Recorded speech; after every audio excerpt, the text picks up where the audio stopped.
So guys premier league season सुरु हुनुभन्दा अगाडि आज चाहिँ एउटा ब्लकबस्टर म्याच छ हैन। यो म्याचलाई चाहिँ धेरै फुटबल फ्यानहरूले एउटा फ्रेन्डली मिकी माउस ट्रफीवाला म्याच भने पनि यो दुईटा टिमको म्यानेजरहरूले चाहिँ this is not a friendly match हैन, दिस इज फर ट्रफी अनि let's start the season with trophy भनेका छन्। अनि it's between Arsenal and Man City.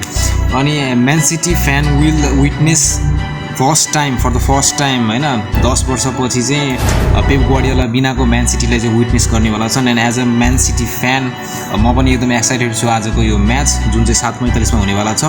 अनि आर्सेनलको म्यानेजर अब मिकेल आर्टेटा जो चाहिँ प्रिमियर लिगमा एकदम एक्सपिरियन्स म्यानेजर पनि हो।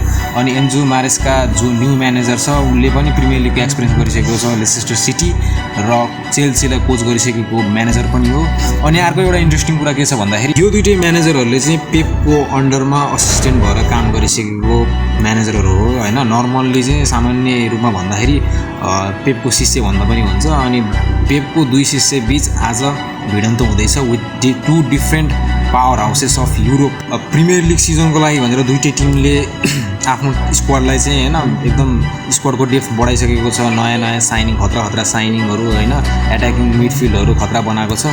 लेट्स सी आजको म्याचमा चाहिँ कुन टिमले जित्छ हैन। My prediction for today's match is Man City will win 2-1।